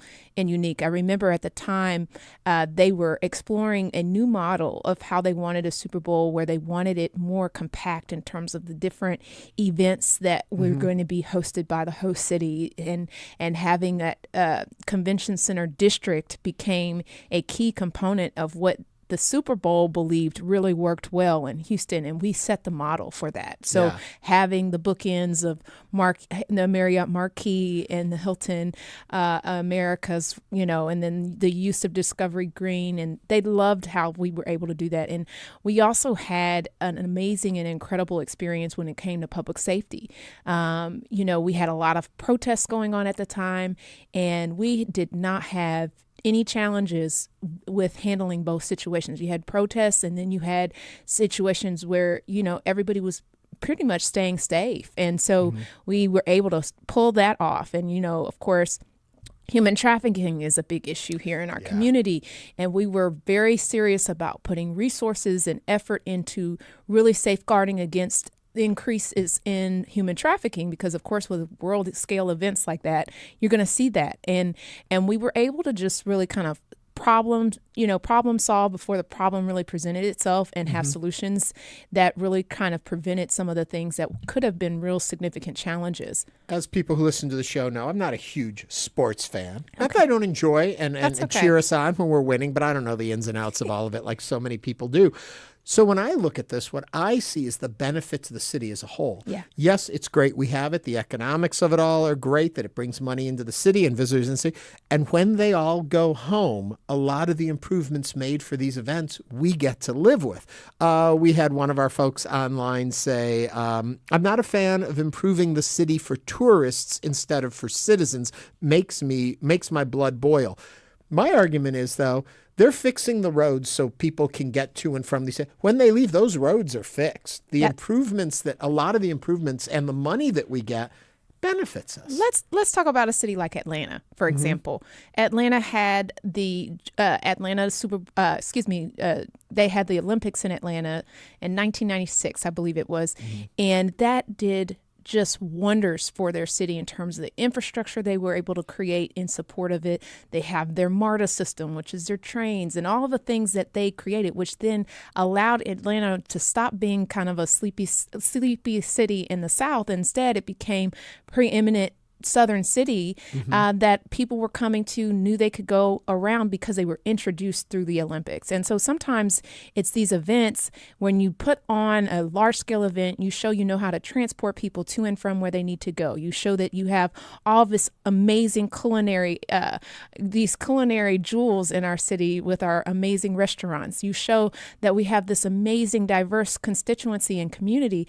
Then people get introduced to your community and they move there, they put their businesses there, the infrastructure is better used. Right. And in fact, I would argue we should put more money into transportation infrastructure because, again, this is a moment where we need to be able to show we can move people from entertainment to housing spaces to workplaces, and putting in infrastructure dollars for transportation is a great way to be able to do that. So I'm a big proponent of utilizing the opportunities you have to get the investment and the buy-in for the investment. And I know that in our community, when I was on city council, we were anticipating in a 20-year span that Houston, the 8-county Houston-Galveston area region, was going to grow by another 4 million people. So if you're really anticipating that kind of growth over a longer term, putting in the investments now only makes sense, especially when there's an economic benefit tied to that in addition to that. Another question we had come in, and maybe you'll know the answer to it. Sean says on YouTube, the games are at NRG, but they're fixing up Edo? ? Well, what you're gonna do is you're gonna have so many people who are in your community that you are going to have investment needed in different pockets, right? And so they'll have districts, and I'm not on the committee. I haven't paid a real, close attention to all of the nuances there. But you're going to have investments in spaces where you want people to go for restaurants and shopping, and these are economic drivers for our city. You don't want just the actual event to be what happens only. You want people, small business owners, to benefit from the presence of this major event taking place here. And so having investment in different pockets makes perfect sense. We had somebody else write in and say, it's Sean again, wrote in and said, he's gone to number one as our number one commenter today. He got a little crown on YouTube. It says, I'm waiting to see how many rich people fly in from overseas and decide to take Metro. I think people just really, with regard to public transportation, they get it confused. They either say on an extreme end that, it's people who are highly wealthy that are using the public transportation, or the other end of it, they'll say, people are going to have crime and people are going to jump off the train and go steal your flat screen TV and get back on the train. Neither of those cases are true. It's people, families who want to go to see the events. They don't want to have a parking crisis. And so therefore, this is a better alternative. And what people often forget is outside of the city of Houston, people see public transportation differently. And especially from overseas, so many people are used to traveling this way that it's a different mindset. Now, I think our problem is maybe our metro is not developed enough to really be utilized in that way as fully as it could be. Yeah. It's hard because we have a city who is kind of resistant to that. We all want to jump in our cars and go anywhere we want. But listen, when I see those signs for parking around stadiums where it's $50, $100, $200 to park, I'm thinking the train looks a whole lot better. I'm not worried about that.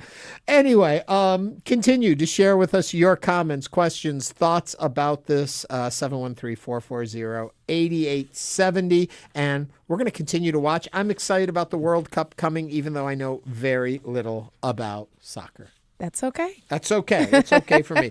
Coming up on Hello Houston, the Alley Theater's Education and Community Engagement Program Manager, Ashley Love, will be here to talk about a dementia-focused program, get this, inspired by Alice in Wonderland. That's coming up next on Hello Houston here on News 88.7.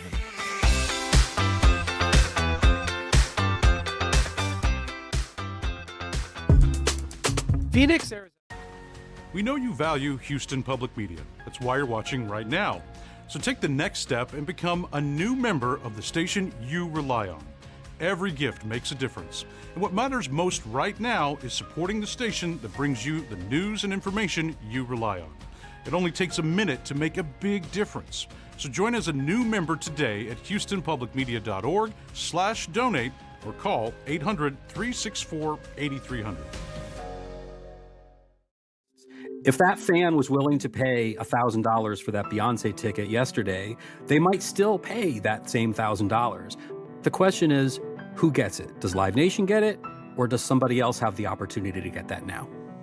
I'm Rachel Abrams. That's Today on the Daily from the New York Times. This evening at 7 on News 88.7. Houston Public Media, in partnership with Texas Southern University, brings to you The Vibe, R&B, hip-hop, and neo-soul, music that resonates with all ages. The Vibe on 88.7 HD3 and on the Houston Public Media app.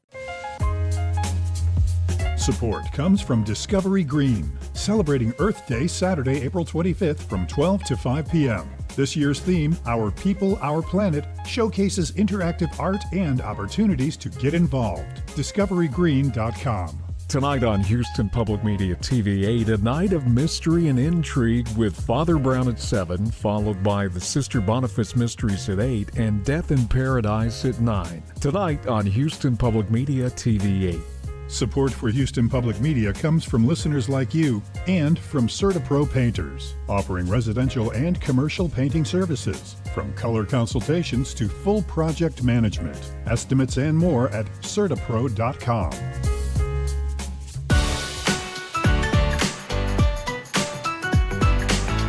And now back to Hello Houston. To comment on today's topics, call or text 713-440-8870 or email us at talk@hellohouston.org. And now, Ernie Manouse and guest host Amanda Edwards. The Alley Theater has long been one of Houston's cultural anchors, but now it's taking its work beyond the stage into hospitals, care facilities, and communities, using theater to support health and well-being. Through a new arts health initiative, including a dementia-focused program inspired by Alice in Wonderland, the Alley is exploring how creativity can spark memory, connection, and joy. Joining us now is Alley Theater's Education and Community Engagement Programs Manager, Ashley Love. She's going to tell us more deeply about this human work. Ashley, welcome so much to the show. Thank you so much for having me. I'm excited to be here. As we chit-chat, if you have questions you'd like to join in the conversation, give us a call or text 713-440-8870. Okay, Ash, to fill people in, so this past weekend, I got to go and see the closing show of Tiny Beautiful Things. Thank you. Oh, my God. An amazing production. Beautifully done. And you directed it. I did. And so afterwards, I stopped you in the lobby to tell you just how much I enjoyed the show and how disappointed I was that it was the closing day. 'Cause Right. I wanted to come here and sing the praises of it. And while we were talking, you mentioned this program. Yeah. And I was like, oh, my God, this is something our community really needs and can use.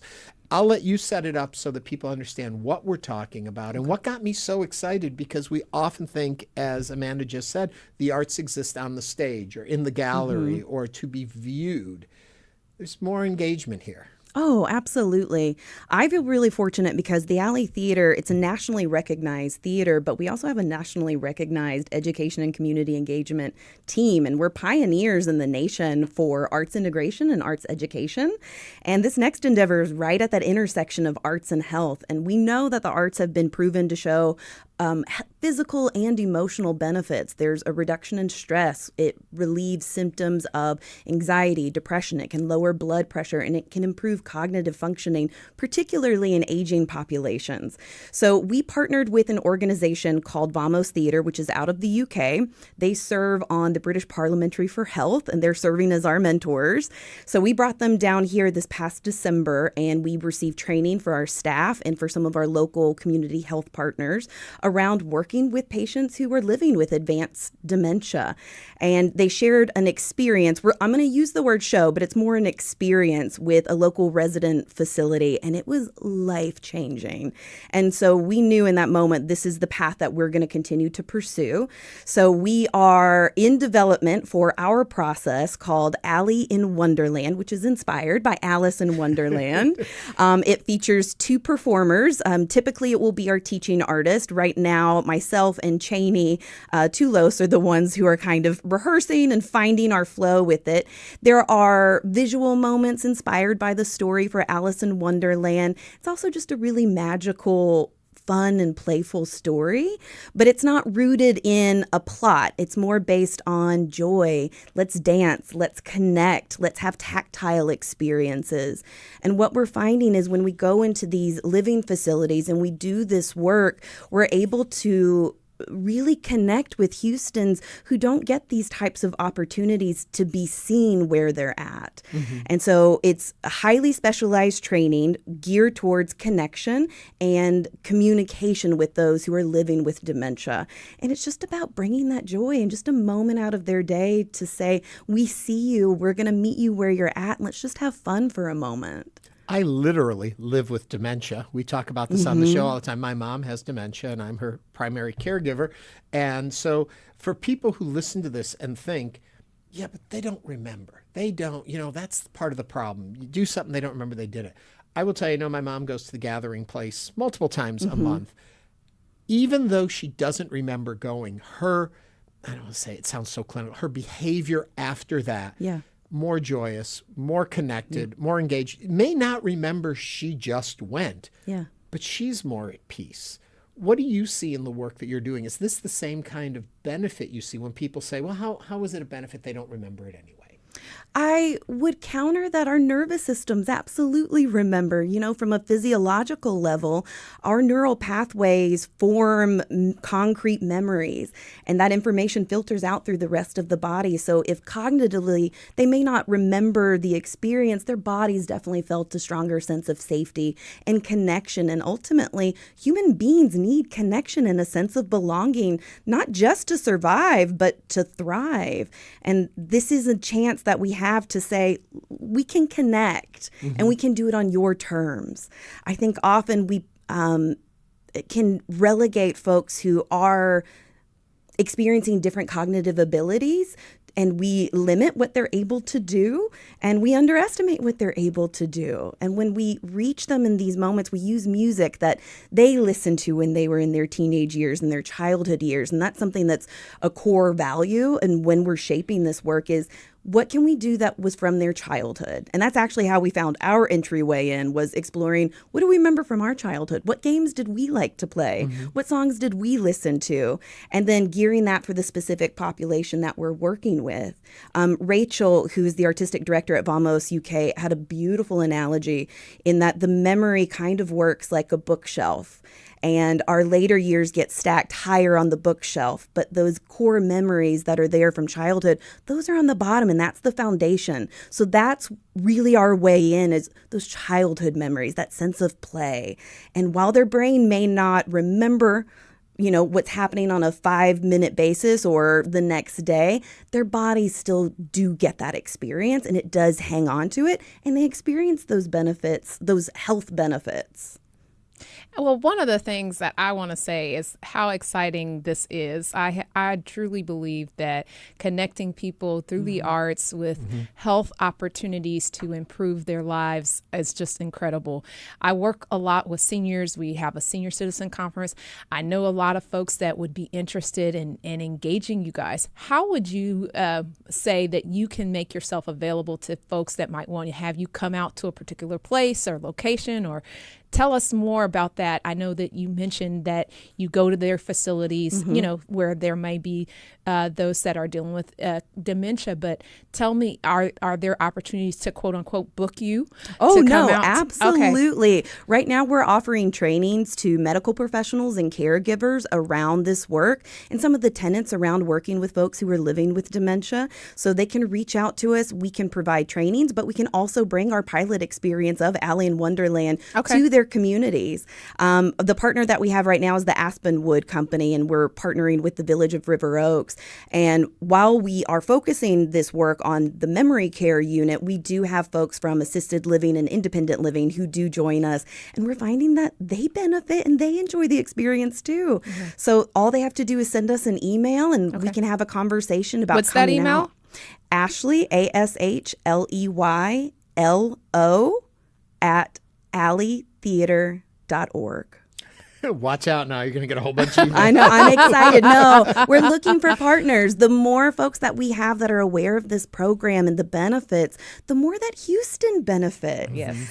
We're serving a wide range of folks here in this city, and this is just another cherry on top for how we can better serve Houston together. Yeah. You talk about Vamos Theater, and I'm curious, what led them into this work? How did they get to where they were at to then come here and share it with us? It's a beautiful story. So Rachel, the artistic director, about 20 years ago, they had a specific show, and they only do mask work. So everything is nonverbal, which is the beauty of this work. You don't have to speak English. You don't have to have access to verbal language to enjoy what's happening.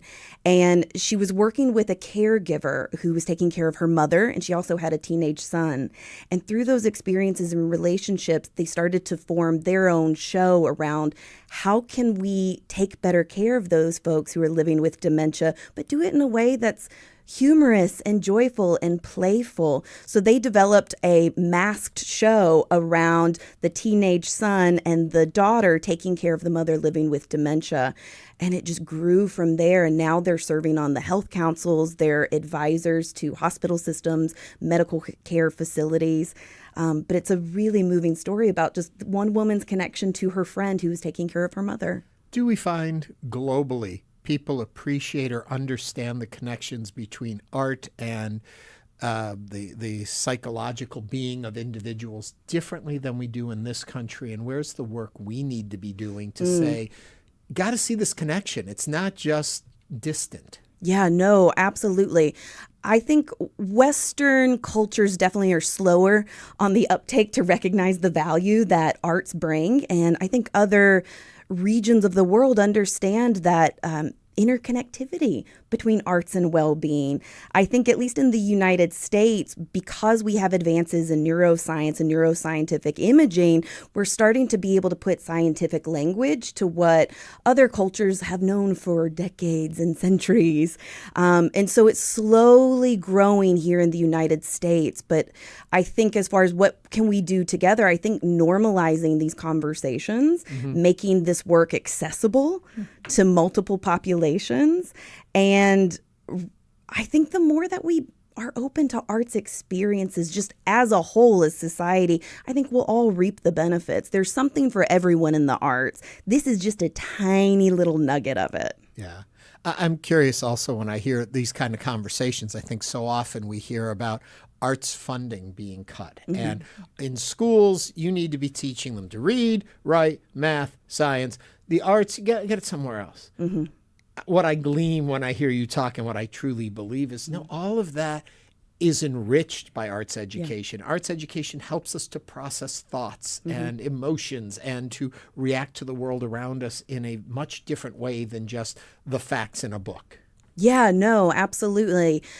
Part of my background is I'm a certified mental health coordinator for the performing arts, and that comes with a lot of sub-certifications around psychological first aid and trauma support. And what we understand is that when bodies and brains feel psychologically safer, then we have greater access to cognitive functioning. We have the increased ability to connect to other people. We have improvements in memory. So there are physiological effects that come along with feeling a sense of safety.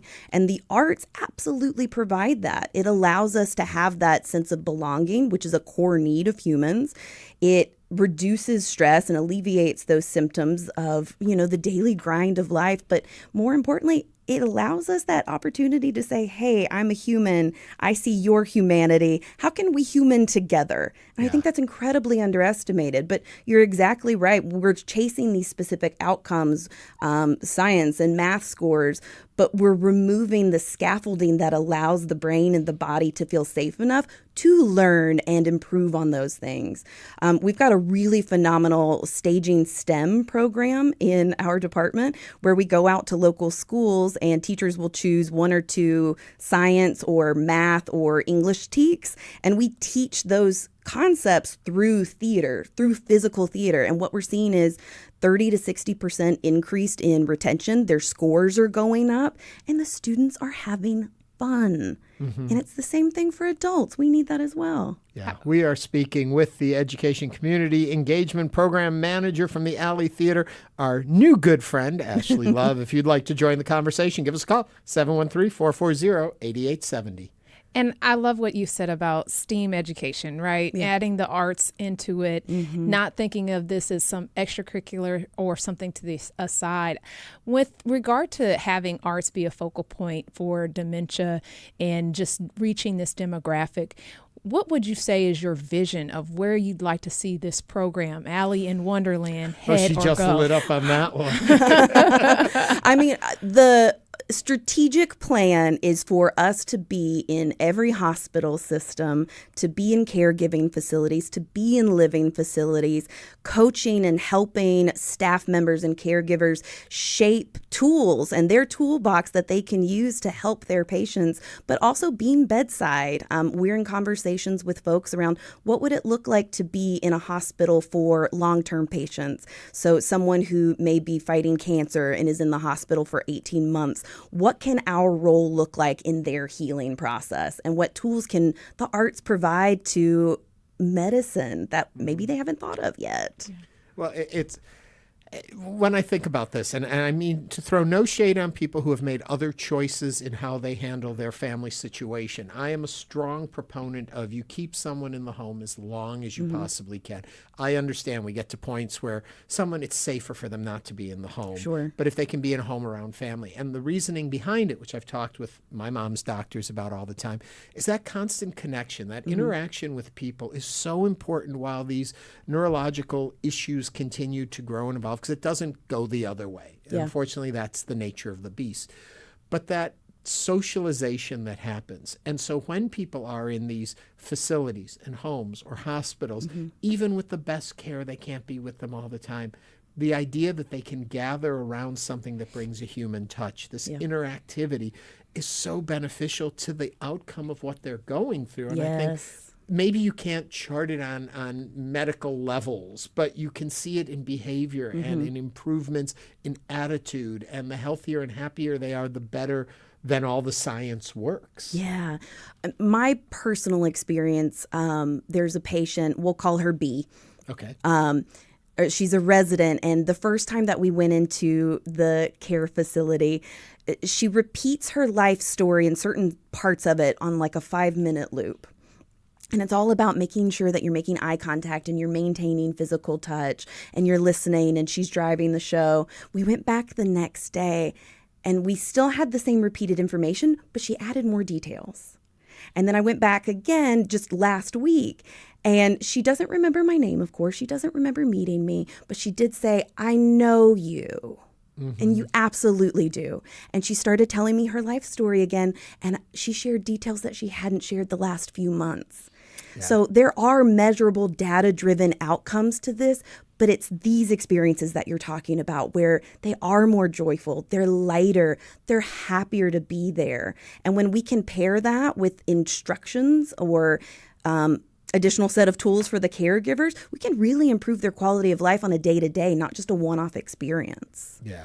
Well, I am being told that I am almost out of time on this. And as much as we're enjoying this conversation, I'm sure you'll come back and talk with us more about it. Anytime, please. I love the work. And as you mentioned, it's not just for dementia care or for memory care. That at the Alley, you folks are working across the board for education and outreach when it comes to the arts. And it's so important and needed in our community. I agree. And thank you so much for allowing us to share our story and some of the exciting things that we're trying to build as a city. Well, thank you very much. Alley's Education and Community Engagement Programs Manager. Your title was so long they had a truncated. I know. We say ECE for short. That's what we told them. Ashley Love, thank you for joining us today and for all the work you're doing over at the Alley Theater and in our community.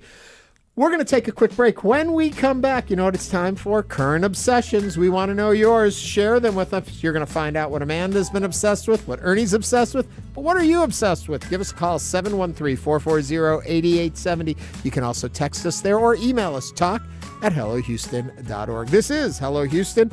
We'll be right back.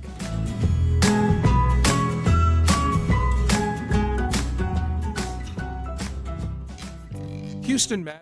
It's not just your car. It's the one that brought your kids home from school, took you cross-country, held memories, laughter, even a few breakdowns. When it's time to let go, give your car a new purpose. Donate it and turn memories into meaningful support for this station. Plus, you'll enjoy free and easy pickup, potential tax benefits, and a simple donation process. Your gift supports the programs you and your family love. Donate today and help keep public media strong. Call or donate online. On the career of former pro wrestling executive Linda McMahon. As President Trump's Secretary of Education, she's embraced the mission to dismantle her department with gusto, sending half her employees layoff notices within a week of her confirmation. Health Fan describes her style as that of a friendly grandmother wielding a hatchet. Join us. Fresh Air is heard at 8 p.m. weeknights here on News 88.7.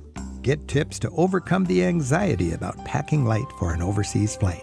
That is my number one trick for making life on the airplane bearable. get away into the countryside of Sweden. So first of all, nature is very accessible. We have these prehistoric burial mounds that are amazing. And share highlights from your own adventures in Europe on the next Travel with Rick Steves. Travel with Rick Steves, Saturday mornings at 6 on News 88.7. Support for Houston Public Media comes from Insperity Invitational, presented by United Healthcare, bringing the legends of the PGA Tour champions to the Woodlands Country Club Tournament Course May 4th through 10th. Information and tickets at insperityinvitational.com. Support comes from Metro. World Cup planning includes transit improvements intended to serve Houston after the final match. Metro provides bus, rail, and paratransit service and continues mobility enhancements across the region. More at ridemetro.org/Metro Now.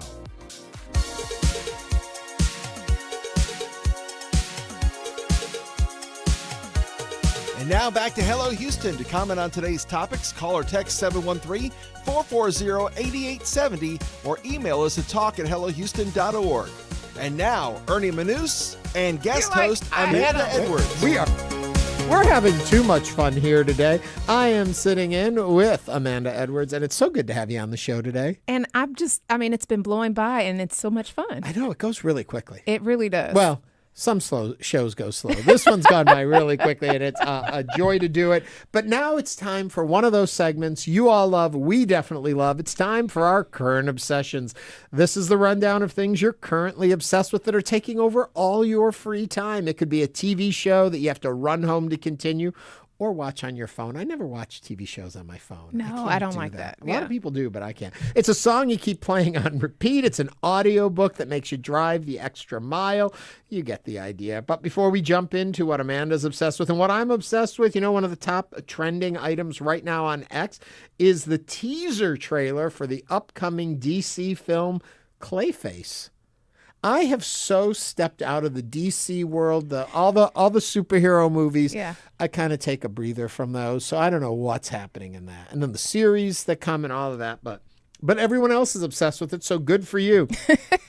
Also, we want to know what yours are. Some have been coming in. You can continue to share them with us. Just give us a call or text us 713-440-8870 or email us talk@hellohouston.org.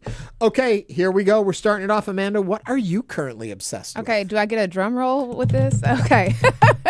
Well, we're in the midst of NBA playoff season. And so I've heard. People don't know this, but I am an avid basketball fan. I have played basketball in my youth, all of the things. So I am loving the fact that the NBA playoffs are happening. Now, I will tell you that it has been quite confusing with all the new networks that cover the playoffs.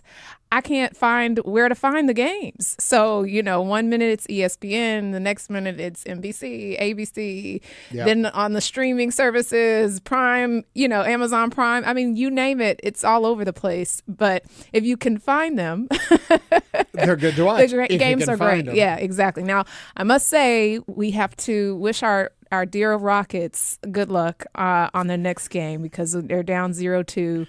And so we need to see an about face. But I have faith, I have confidence, and I'd like to see it end or culminate with the Rockets on the West and the Celtics from the East. Okay, so yes, fingers crossed.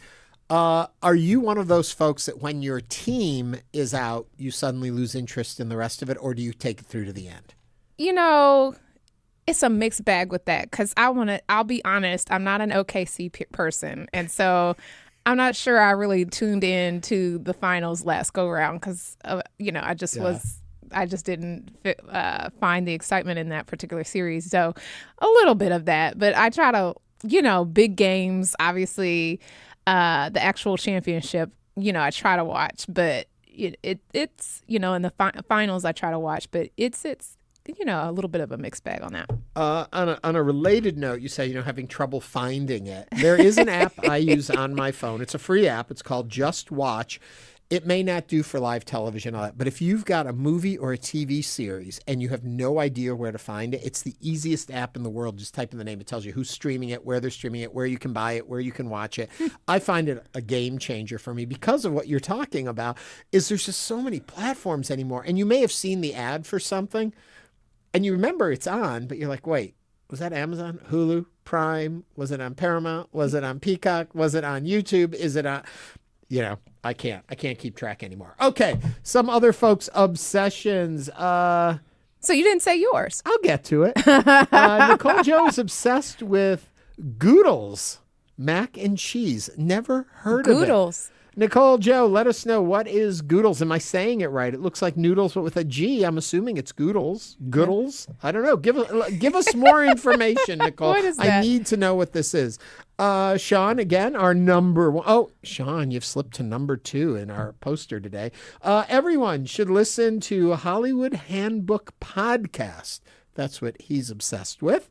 What else have we got here? Noah says, been obsessed with seeing Friends before the next chapter of my life starts, and I'll have to be more disciplined, which will lessen my time spent with my homies. Does that mean us here at Hello Houston? Nicole, Noah, you're one of our number ones. We love you. No. Oh, well, we'll sign. Okay. Back to Nicole. Nicole tells me it's a protein mac and cheese. I was going to guess that because what else could it be, right? Well, you would have guessed correctly. So what kind of... And I did say it right. Thank you, Nicole. One of the few things I do. My British Computer Guy, The Last Frontier, an Alaskan manhunt TV show, Apple TV. Great cinematic scenes, and it's very bingeable, he says. Oh, and he stole his crown back to be the number one commenter on the show by making those comments. For me right now, I'm getting very redundant. As much as you love sports, and especially basketball, people all know this, I am obsessed with a thing called Eurovision. It's the big worldwide song competition, and they're into the final 4 weeks until the big competition, May 16th. And so I've been watching nonstop all of the songs from the different countries. There's 35 participating songs this year.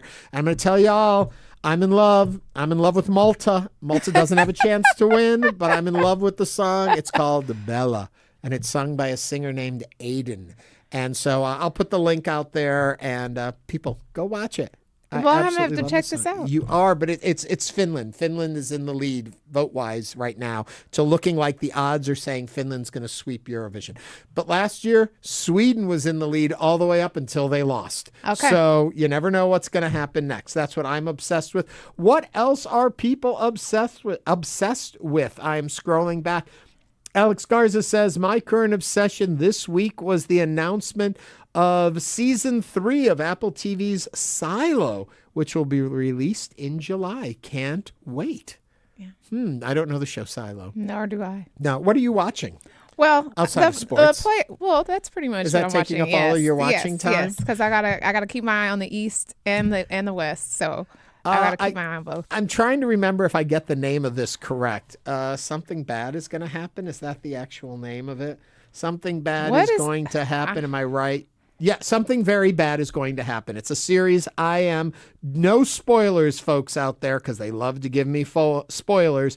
I'm on the last episode. We've so made something bad, something very bad. Something very bad is going to happen. I mentioned it the other day. What I love about the show is almost every episode, they kind of end shifting it a little bit. So what's the premise? The premise is this couple met and they're going to get married and they've gone to his family's home for this wedding. And something very bad is going to happen. And very much the very first thing we see is a glimpse of the wedding day, and you can tell something very bad is happening. And then it goes back, and it's the days leading up to it, and they give you a countdown each day as you get a little bit closer. And it's taken twists I wasn't expecting. It's suspenseful. It also kind of falls into horror film kind of stuff, and there's supernatural elements. Are they going to pay off or not? I don't know, but all I know is something very bad is going to happen. That's a great title. It is, and they've lived up to it every step of the way. So there you go. That's what I am obsessed with. What are you obsessed with? Keep sending them and sharing them with us. We're always interested in your obsessions. It's hard.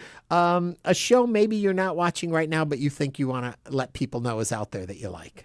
Oh, I don't know. I don't know. I like to watch morning shows as well. I like Today Show. I like those kind of. Have you read the book, Top of the Morning? No, I haven't.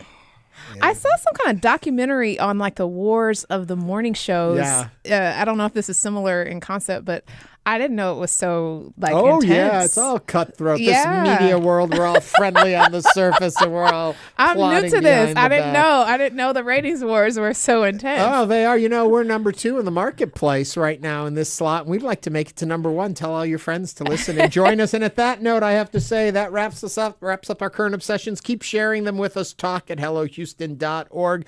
And Amanda, thank you so much for sitting in this show today with us. And thank you for having me, Ernie. I really enjoyed it. Will you come back and do it again? You bet. Okay, we'll look forward to that. Remember, we'll be back here again tomorrow with more conversation. And not just conversation, we have musical performance coming right from our studio with Patrice Pike. She's going to be here talking about her upcoming event in town and a whole lot more. This is Hello Houston on News 88.7. Thank you for listening. Thanks for listening to Hello Houston. Join us every Monday through Friday from 11 a.m. to 1 p.m. to talk all things Houston. The Hello Houston production team includes Garrett Bowman, William Menjivar, Jen Altine, Todd Holslander, and Jim Kovacic. For the latest in local news, subscribe to the Hello Houston daily newsletter at houstonpublicmedia.org. Hello Houston is a production of Houston Public Media. The opinions expressed by the guests of this program are solely their own and do not represent the views of management, staff, or underwriters of Houston Public Media. This is News 88.7. Support for Houston Public Media comes from Visit Galveston, presenting Art Walk. Various art is featured in downtown gallery.